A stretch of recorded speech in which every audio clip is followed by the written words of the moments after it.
Hey, well, welcome everyone to our webinar today. We're going to be discussing Beyond the Funnel, how smart emails and intentional pages drive real engagement.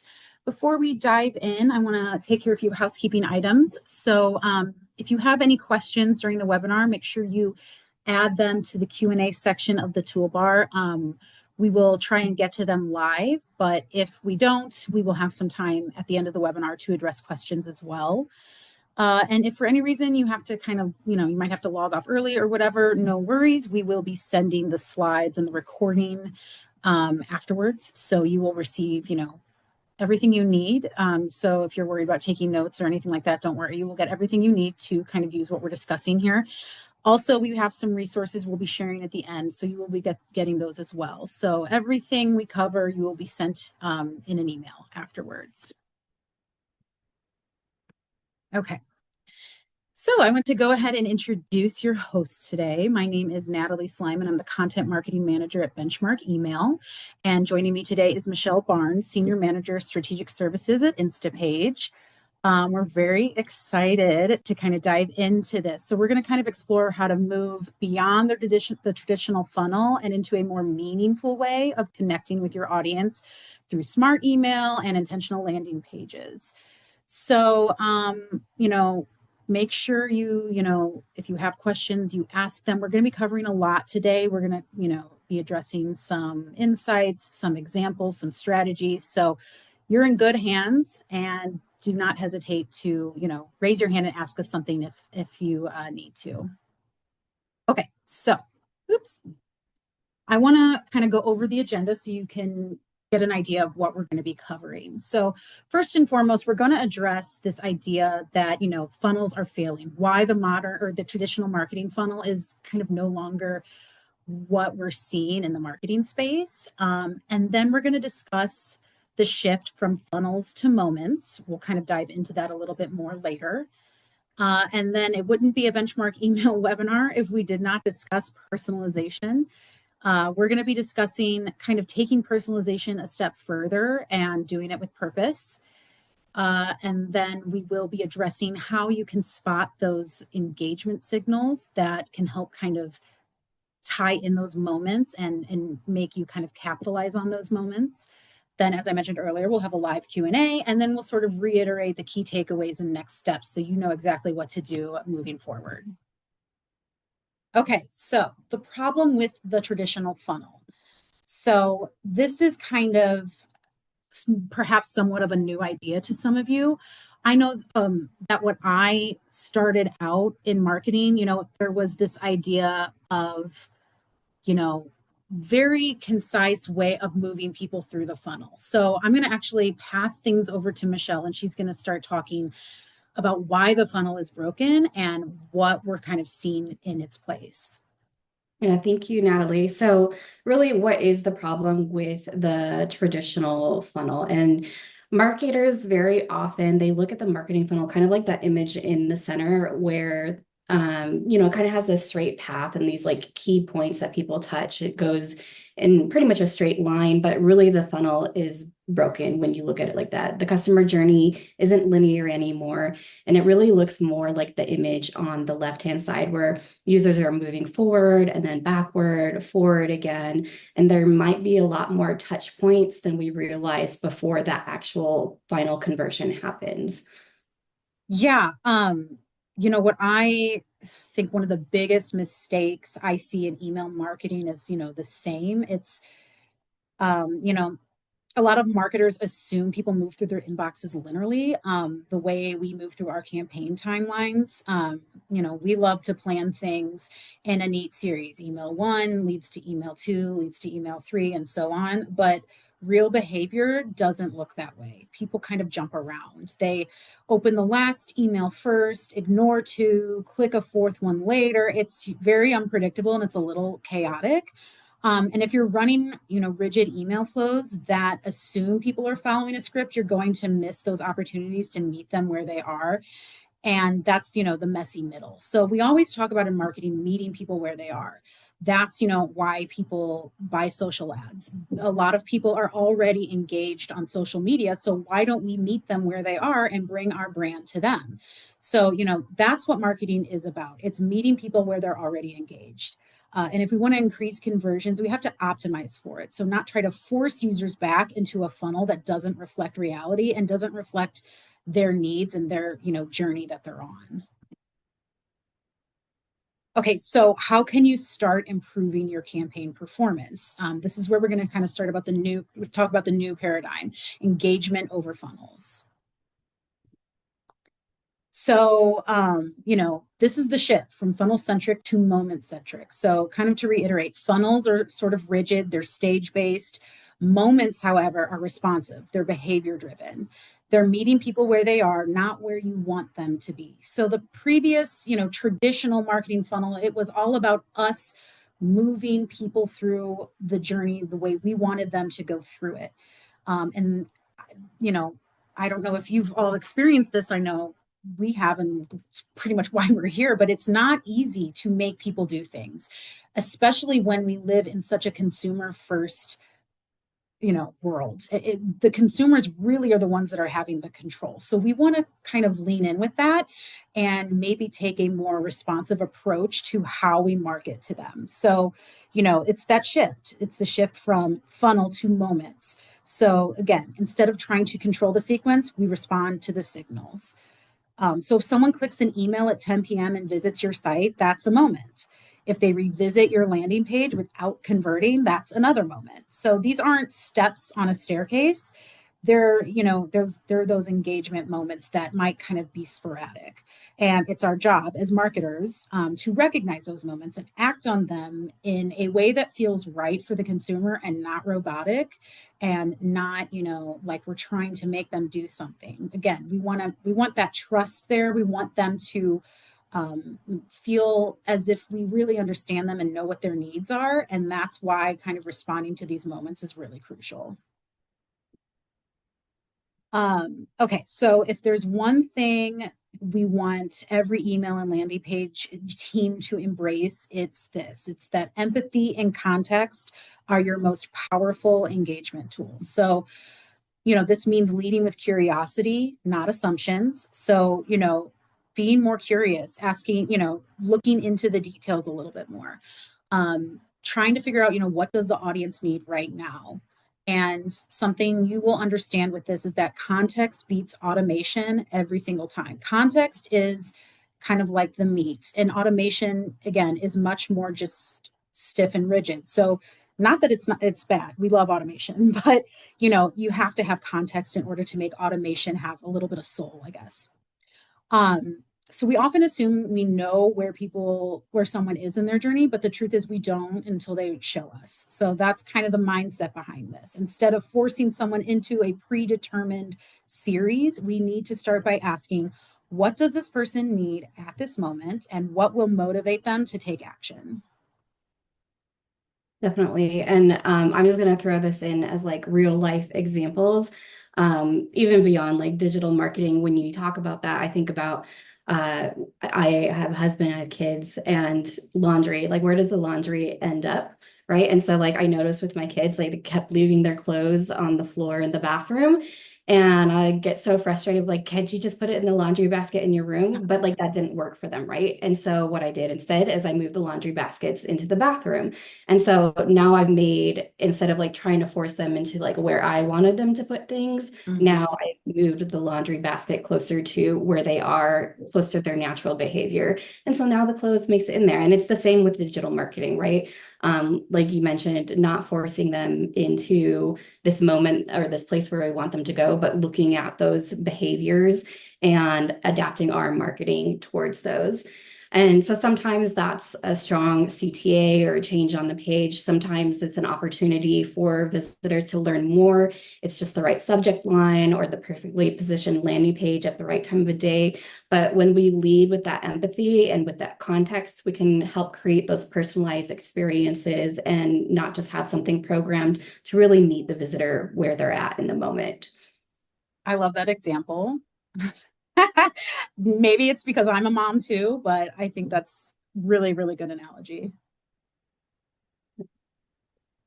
So really like in terms of the micro experiences, they're often small, often overlooked moments that really build trust and they nudge someone closer to that conversion.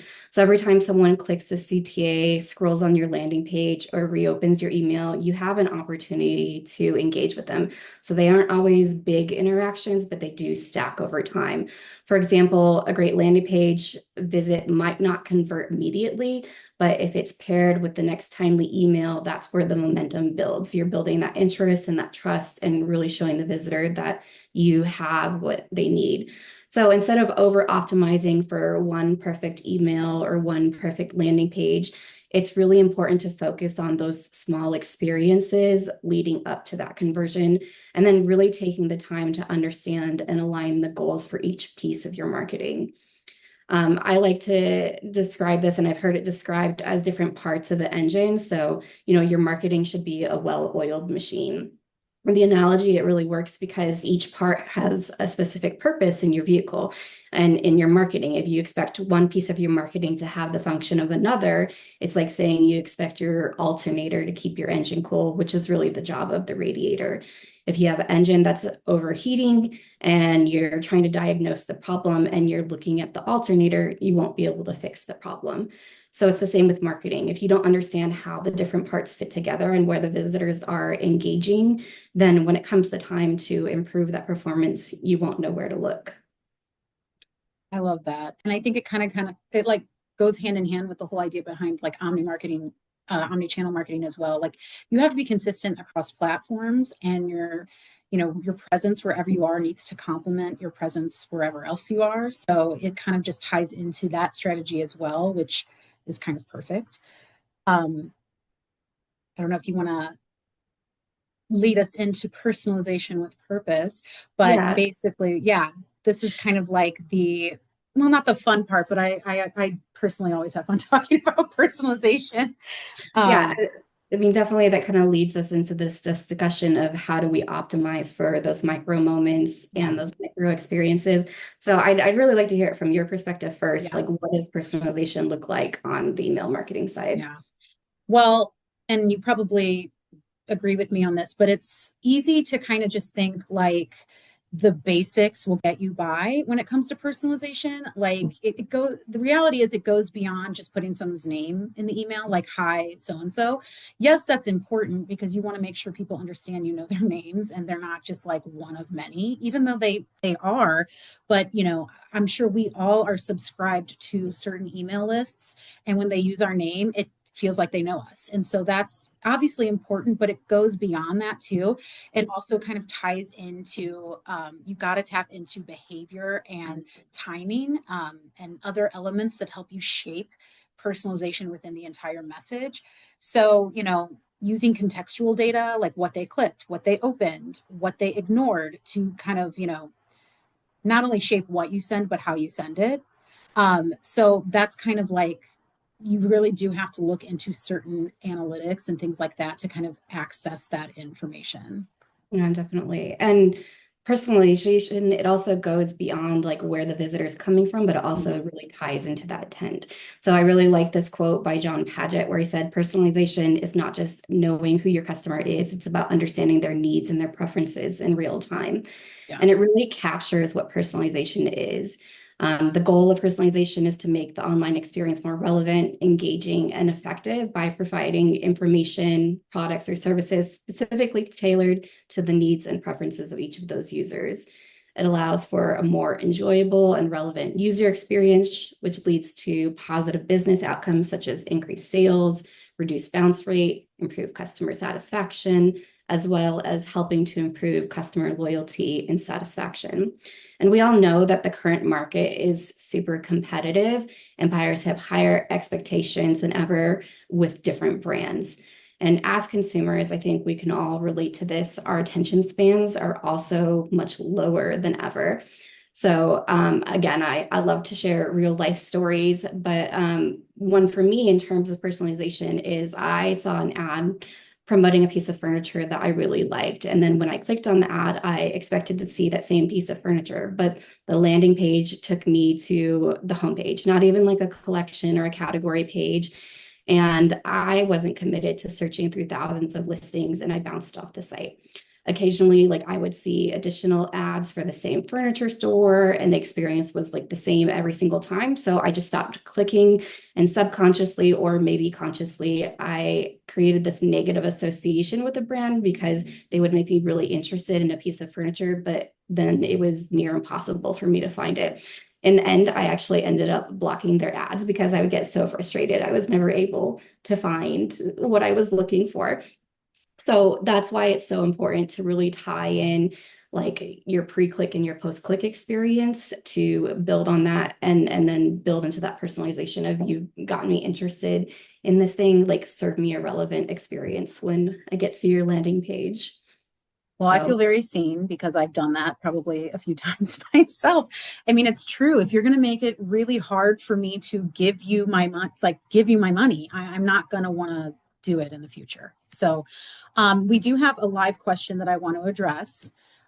We were asked, what does CTA stand for? So, CTA stands for click to action, um, call to action, sorry. And it's often a click within an email. At least that's what it looks like in an email. So a call to action in an email, like, so if on this page, it would be explore travels. That's the call to action. It's the action that you want somebody to take when they are looking at your material. So on a landing page, for example, it'd probably be like to fill out the form or, signing up for an email. Basically, it's what you want someone to do once they've read your offer. And I want to kind of also talk about this email example. So to kind of tie it, this personalization idea, this email is something. So it's a fake company, Traveling W. But an email like this sent from a traveling company would be sent to someone if maybe they filled out a form on, maybe they wanted to um, travel, like they wanted more information about where to travel in Europe. So that they would maybe then, after filling out a form or entering their name somewhere, they would receive this email that says, "Are you ready for an adventure?" Because to the email sender, when they filled out that form to access more information on, trips in Europe, it would say, "Oh, they're ready to take a trip." So this would be sort of like a personalized email sent to them. And obviously it would include like information on trips in Europe and places to see and all of that. So just kind of wanted to tie that back. I don't know if you wanted to add anything to the CTA discussion, but yeah, I mean, you kind of nailed it. It's a call to action. So again, just reiterating, it's that primary action that you want visitors to take, either once they open your email or they get on your landing page, that is guiding them towards that conversion. yes. Okay. Okay, so I want to kind of get into Benchmark Email a little bit, our tool, my tool, sorry. Uh, Today's audiences, they expect relevant, tailored content. That's just what they expect. There's really no more room for, batch and blast emails. No more one size fits all approaches. Personalized emails, they do generate higher open rates, higher click through rates, higher conversions. So they are just better for your sales efforts, and better for if, especially if you want to get people to sign up for your product or service.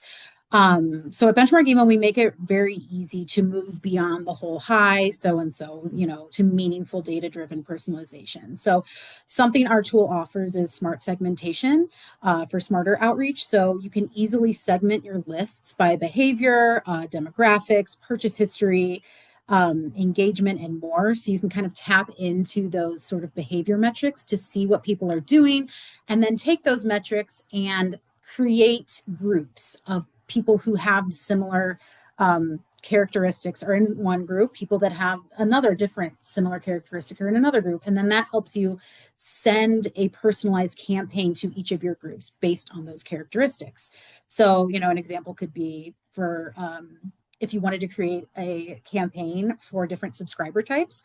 So maybe there's people that just newly signed up to your email marketing, or there's frequent buyers, or then there's like a list of people who haven't, they're dormant. They haven't really interacted with your brand for a while. You can create lists those three separate lists and send, different messages to each of those lists. So like an example could be sending different promotions to high spenders versus first time customers. So high spenders, you would probably want to send, maybe higher priced items to them, kind of putting them on their radar. And then first time customers, you may want to start with something lower or more introductory to kind of get them to dip their toes a little bit. And then there's custom fields and dynamic content.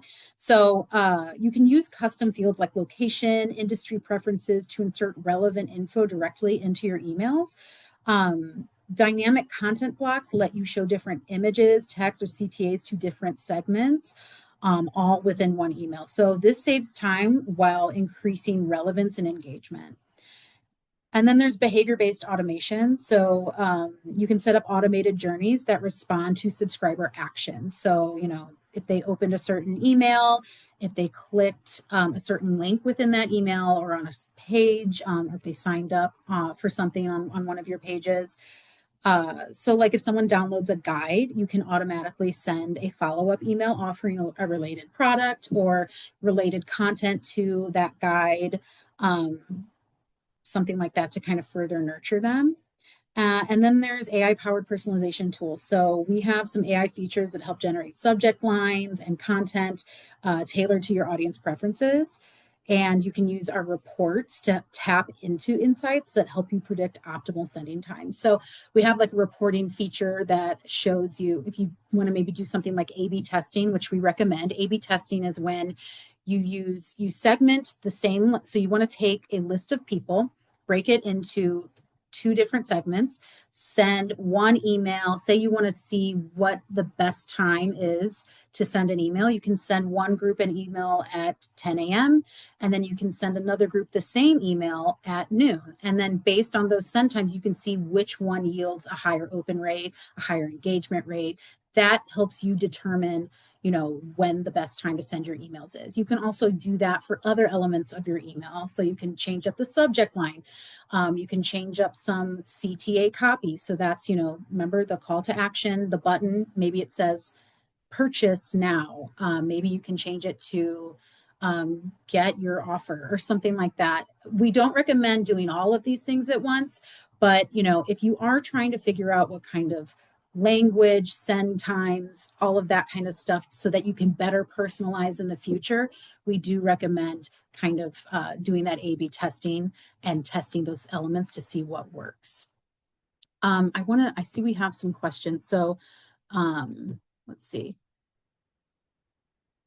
We use HubSpot and BeFree email design tool. How is Benchmark different? Okay, so that is a huge, there's a lot to answer there. I think that's going to be something that would be best answered offline. So Taryn, we will be sending you an email.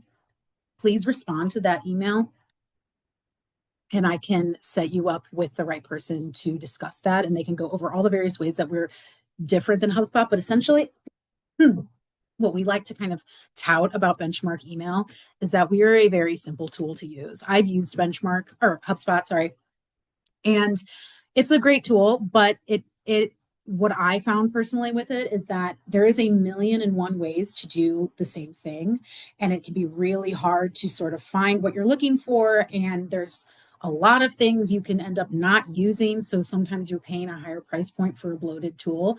Benchmark email is not that tool. We are simple, we are efficient, we can help you send emails quickly. There's just a lot of guesswork taken out, and our platform and dashboards are just they're much easier to use and understand. So I'm going to kind of move on from that because I want to make sure we get to the next points of the webinar. But we will be emailing you afterwards, so please respond to that, and we are happy to set you up with the right person to further discuss how our tool might be a better fit for your needs if that's what you're concerned about. Thanks, Natalie. And that's a lot of great information as well. To share a little bit more about Instapage. So with Instapage, you can match the message and the experience. So when someone clicks a targeted call to action in your email or an ad, they can land on a page that speaks directly to them. A few of the tools that I wanted to highlight really in regard to the context that we're speaking today is in regard to personalization. So in Instapage, they have a feature that allows you to trigger different experiences based on query parameters added to the URL. For example, you could use UTM source, medium content, and it works well in the context that you may have a baseline of content for a landing page topic, but maybe you want to reorganize the content, messaging, imagery, and more based on the source. So you can trigger that personalized experience with a query or a combination of queries. A lot of areas that I like to use this specifically is if you have a landing page created for email marketing, but then you're also serving to a social audience, so like on Facebook or TikTok. So we know that social media audiences tend to be less engaged. So you might want to reorganize the way the content's presented because you really want to get them like hooked in quickly on those landing pages. They may not take as much time to go through the additional content. So it's really useful in that aspect. Another area of personalization, a tool we offer is our collections, which are similar to personalizations in the way that they involve switching out different content pieces. However, the layout for those remains static. So it's a set of landing pages that's used to, that they use the same template and they draw from a content table to deliver unique experiences. That allows for greater scalability where you don't have to go in and edit each individual landing page. You have your template pre-designed and you can define different portions where you want to update a headline. Maybe you want to change out an image and you don't have to go in and edit that page. You can do it through that content table. So you can add text and image placeholders and those placeholders create a new field in the content table. Once all the placeholders are in, users can start creating new pages using the content table instead of having to edit the inline content.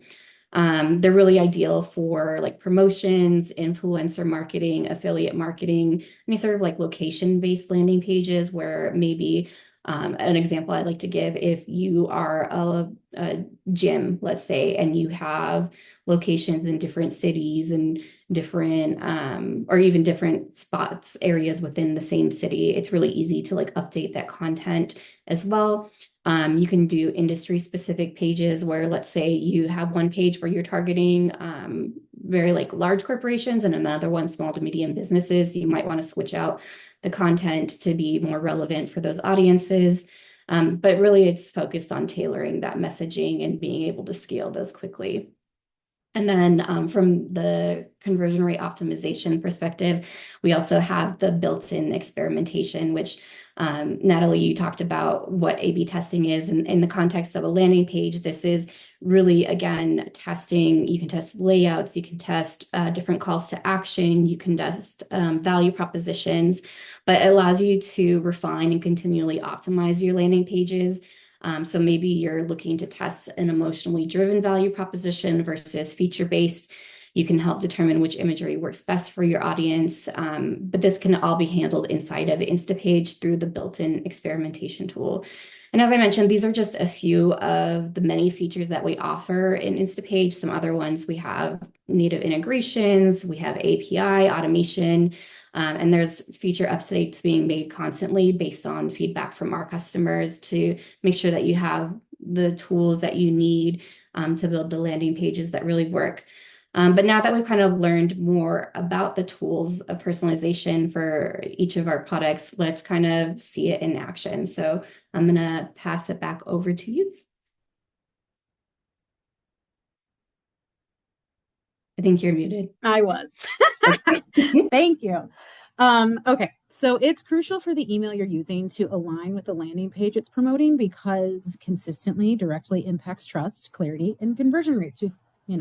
I feel like I'm repeating myself a little bit. We're repeating ideas a little bit, but stick with us. So when the email and landing page use the same tone, wording, and messaging, it just creates a seamless experience. It just reassures recipients that they're in the right place, and it's consistency, and that's really necessary, especially in marketing. So repeating the same phrasing, key benefits, and calls to action in both places sort of reinforces the offer and strengthens the recipient's understanding of what they're getting.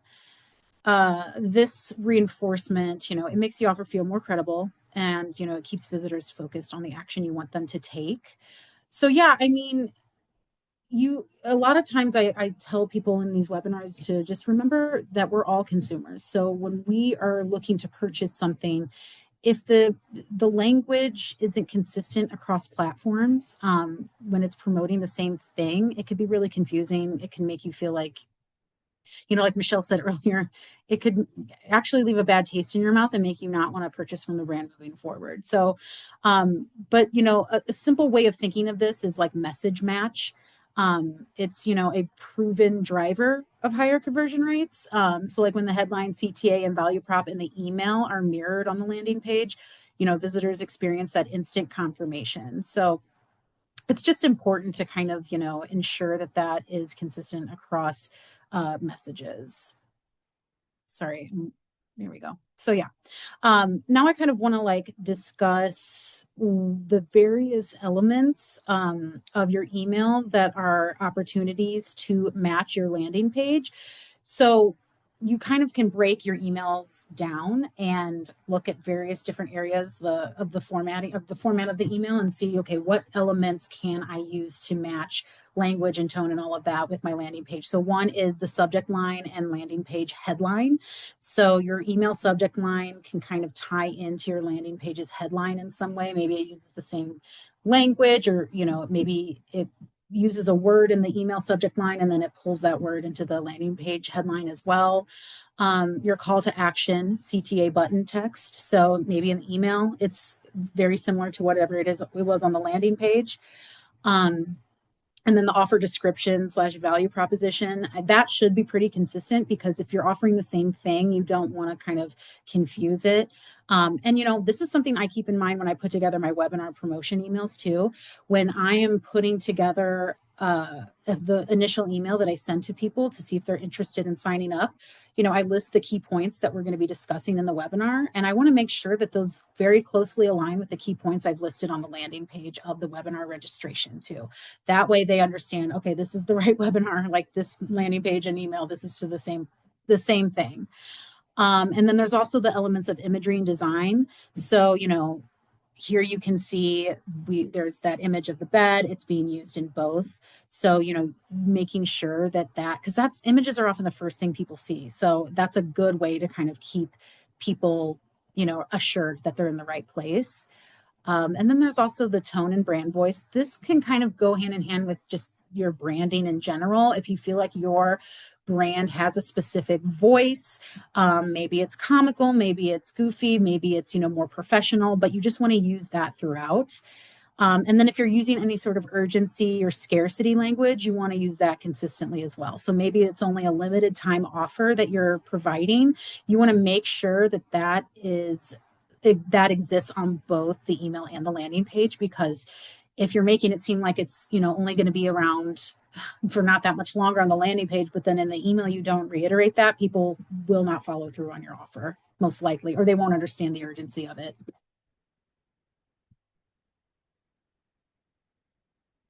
Oh, you're muted. Man, we each have to do that. So I was just saying that, like, once the visitor gets to the landing page, it really should reinforce the messaging of the email or the ad that drove there. You've already touched on that a bit, but just for these examples that we provided. So for the example on the previous slide, the primary focus of the email was for an offer of 30% off. And this is carried through in the headline of the landing page. And one thing I noticed, like a lot of marketers, they might just like kind of slap a banner on the home or a product page to try and push that promotion. And while that will create some message match, it does leave a lot of room for visitors to be distracted, and it will take a longer for a visitor to be able to orient themselves on the page. So I really recommend placing it front and center and then focusing the page on the offer and the product to create that more personalized visitor experience. With landing pages, really the goal is to focus them into a single action that you want them to take. So if it's a purchase, if it's a lead, whatever that is, you want them to sign up for something, like try to remove all other distractions for like exploration outside of that and keep them focused on those goals. So you want to make sure that your testimonials support the content on there, like any sort of social proof you use. You want to make sure those headlines and value propositions are all aligned with that. And those other items that you noted in regard to like imagery, scarcity, all of that should carry through on your landing pages. There's really 5 areas that I recommend focusing on when you're optimizing a landing page first. And of course, there's a lot more, but the first one is like in regard to headline clarity. Next, looking at that subheadline and value proposition, looking at your call to action copy, looking at your social proof placement and the content you're serving there, and then looking at the visual hierarchy and layout of the page. So in regard to visual hierarchy, that is where you're drawing the focus of visitors to on the page, where different pieces of content are placed on there. And so all of that will help in improving the landing page experience and creating better personalization for those visitors. We did get a quick question that was asking if Instapage and Benchmark are the same or like the same product or different. We are actually different companies, or different software offerings too, but we can work in conjunction with one another. So you could be using Benchmark email as well as Instapage landing pages, and that would not result in any sort of disjointed experience of any kind. Okay, so let's discuss spotting and seizing those engagement moments because they're not always easy. It's not as straightforward as you think. So what are engagement moments? The traditional funnel assumes a linear path. We mentioned that in the very beginning: awareness, interest, decision, action. But real life customers' journeys are, they're messy, nonlinear, and multi-touch. So success today means recognizing that engagement can happen anywhere at any time. So how to spot them with Benchmark email and intentional pages. So email analytics is going to be a big one. You want to see who's opening, clicking, or ignoring your emails. You want to see who's converting. So really, and truthfully, you need an email marketing platform to get access to a lot of these metrics. So something like Benchmark email, you have a whole reporting dashboard that will let you kind of zero in on this stuff. There's also behavior tracking. So, using automations to flag actions like clicked but didn't convert. So using some sort of automation tool in conjunction with email marketing, if it's not offered, to ensure you have something set up as like a safety net to track these moments for you, because you cannot be in there just sort of constantly refreshing and doing it on your own. It's pretty impossible, especially I'm sure everybody on this call has a million other things that they are in charge of as well. So and then landing page activity. So you want to use heat maps, form tracking, or scroll depth, which is again something via an integration to gauge interest. And then segment creation. So instantly create segments based on actions. So like if somebody visited a page but didn't download, create a segmented email list for those people so that you can send them something related that would relate to their experience. So yeah, kind of just like zeroing in on those moments and then immediately segmenting certain people that fit within those moments in some sort of way so that you can send them specialized messaging. And then there's seizing the moment. So that's trigger-based automations. Follow up with relevant real-time emails. So this isn't something that you can really just do manually. You will need an automation tool like Benchmark, an email automation tool like Benchmark Email to help you with this. So like an example of language you could use is like, I noticed you clicked our pricing page. Here's a breakdown that might help. Again, I'm sure we've all received emails like these. So if you've gone to a website and clicked on a product, but you didn't purchase, and then all of a sudden you got an email being like, hey, you forgot something. That is that brand seizing the moment and noticing that you did something, but maybe you didn't follow through. So they want to encourage you to do so. Or, that's just an example. And then there's progressive messaging. So building context over time by responding to actions. So not repeating your pitch, but you're building on what they've already seen or done. So that's kind of like a slow burn. But, it's just saying like, I haven't forgot about you. Like, here's this, this, and this, because, way back when we discussed, or, you purchased this or you downloaded this.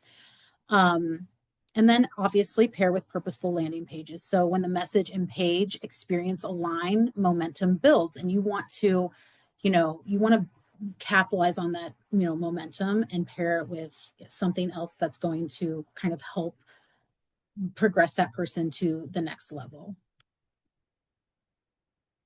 And yeah, I don't know if you wanted to add anything to that, Michelle, but I also wanted to kind of open it up to some Q&As. We don't have any live questions, but we do have some questions that we see a lot of that I want to address. I don't know, Michelle, if you want to maybe lead into any of these first, and then I can kind of take over from there. Yeah. So, there's a lot of great information that we had over this. And so we do want to open it up for more questions. If you do have them, go ahead and place them in the Q&A window. But Natalie, I think a big one that hopefully you can answer for us. So are there any major advantages with the modern engagement map versus the traditional funnel? Yeah. So this kind of had me thinking because obviously the traditional funnel seems pretty advantageous. It's clear cut, it's straightforward, we know what to do. We know, okay, what we want to do is get our brand out there, get somebody to come to our website. Once they land on our website, we want to convert them into a subscriber, so have them sign up for an email or download a form. We want to grab that email from them, and then we want to introduce them into an email cadence that nurtures them and then slowly nurtures them into a sale. That was straightforward, and it seems very advantageous. But what I love about this new modern approach is that, like I've said earlier, the consumer is in control, and I think that's a good thing. I think, living in a world now where the consumer does have a lot of control and can, access information anywhere, that helps us as marketers sort of understand them in a more I guess, in a less hands-on approach. So we're not sort of trying to make them fit into a box. We're sort of standing back, we're seeing them do what they do, and then that's telling us more about them. So I almost feel like this, this new modern engagement map is a really good thing for marketers because it's allowing us to better understand our audience, and it's forcing us to pay attention to their behavior, because before we were trying to make them do things. So even if we thought, oh, they might not do this, but we want them to, let's see if we can get them to, that doesn't always set us up for success. But this approach is like, oh, this is what they want, let's give them what they want. So I just think it's definitely more customer centric, and I think it's also making us sort of tap into things that we need to tap into to better know our customers. So I think that's kind of like the big advantage there. So Yeah, definitely. and then oh yeah, Go go ahead. Go. Well, I know we kind of talked about our tools, but something I think a lot of people are wondering is, how can this approach logistically be achieved? Like, what are some tips for using tools like these efficiently? So I don't know if you wanted to offer any tips for using Instapage efficiently or anything like that, and then I can add some for Benchmark. So I mean, essentially it all comes down to the research leading up to it. So because, Instapage is the post-click experience, a lot of the research goes into making sure that you're targeting the audience. But really my recommendation is to look at how visitors are engaging with your landing pages. So you mentioned earlier heat maps, for example. So we have heat maps built into the platform where we can see where are visitors focusing, where are they clicking, and that will kind of give you some insight into like, where can I make improvements on my landing pages that tie in better? But going beyond that, even like outside of Instapage, would be like polling your audience. So there's tools like Hotjar that they offer heat maps as well, but they also offer like on-page quizzes, or like you could say, hey, what did you like about this landing, this page, or did this page have the information you needed when you got here? And so getting that feedback directly from your users can help with really optimizing that full experience as well. Yeah. So I think a lot of the research has to be done up front, but then it's important as visitors work down the different stages in the funnel, from landing page to the next step that you're looking and seeing like, where are those interactions that can be improved, and where are we losing them essentially. Yeah. No, I totally agree with that. And to kind of I hate the phrase piggyback off of because it's one of those marketing jargons, but literally that's what I'm doing. What I love about Benchmark email too is, and just email marketing in general, is that it gives you a direct line to the people you're trying to sell your product to. So something we also recommend doing is sending surveys. You don't want to inundate people and send too many emails to them and asking them too many questions because they could get really frustrated with that.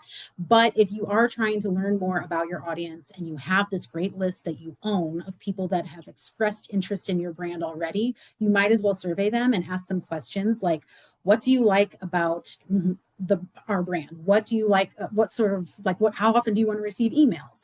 Do you want to receive emails on these various categories? Check the ones that apply. Things like that, to help you kind of better understand their needs.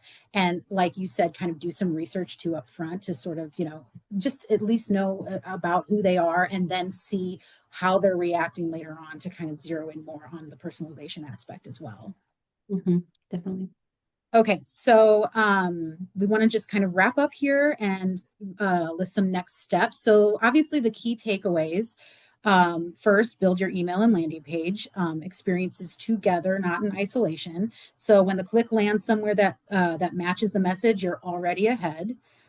Second, personalize with real data. So segment, test, time it right, and make sure the experience feels personal, not just pragmatic. Yeah. And finally, just reiterating, pay attention to behavior. So use engagement signals to really respond to the visitor in real time. That might turn that maybe later into a yes now. Yeah. And yeah, that's pretty much it, guys. I mean, we really want to thank you for joining us today. We know we covered a lot and it can seem very overwhelming, but want you to rest assured that we're going to be sending you all these resources. So you will have, again, the recording, the presentation slides. We will be sending also a PDF that sort of shows you the traditional funnel and then outlines the modern touch point map that we've been discussing. And yeah, before you go, we also have some special offers.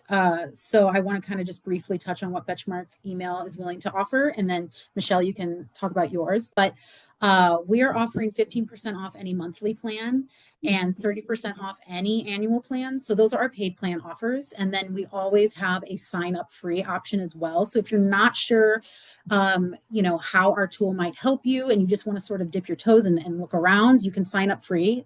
And there's no credit card up front, like it's absolutely free. And so if you're interested though, however, in those, deals regarding our monthly and annual plans, you can email Matt Alonso. He is one of our sales reps and he's wonderful and he can help you kind of answer all your questions and get you started on that. And then Michelle, when I hand it over to you. Yeah, so similarly, so we're offering 50% off of any annual optimized plan, or you can get 25% off of a convert annual plan. And those just are different tiers with different feature sets available. Similarly, I would just recommend if you want to play with the tool, you can start a free trial. And then if you're interested in any of those offers that you want to explore further, you can just email Andrew Engdahl at that email that we have listed on the page, and he'd be more than happy to talk to you about like your needs and help you find a plan that will work well for you. Yes. And then we got asked about the limitations of free plans. So for us, we have on our website, benchmarkemail.com, you can go to our packages tab and we have a free plan option on there and it tells you what you can get with the free plan. So it's listed right there and you can compare it against our paid plans as well. We have like a chart that shows you, which gets you what, so that you can more clearly identify that. And so I'm answering it live. They were just asking me where I've been answering it. So I'm answering it now for you. So just go to our packages page on our website and it will tell you what the free plan offers. So you can kind of see, and if you still are just curious and you want it laid out, you want to talk to someone, you can still email Matt and he's happy to kind of walk you through that as well. Similarly, we do offer like a lot of feature sets that you can play with. There are like a few limitations once it switches like from the free trial to like a free plan kind of layout, but you'll still be able to access some of the features in regards to building the landing pages. But I would just recommend kind of getting in there playing around with it. And we can, again, answer any of those questions Yeah, post webinar. great. All right. Well, thank you everyone so much. Thank you, Michelle, for joining me today. I know we covered so much. I hope you guys aren't overwhelmed and your heads aren't spinning. But we are here to help you along the way. And like I said, we will be sending emails with everything you need. And if you have a question that maybe popped up later, you didn't get a chance to ask us, just respond to that email and a real person will respond to you and we will help you out. So thanks again, everyone. And yeah, have a great rest of your day and we'll talk soon. Bye-bye. Thank you.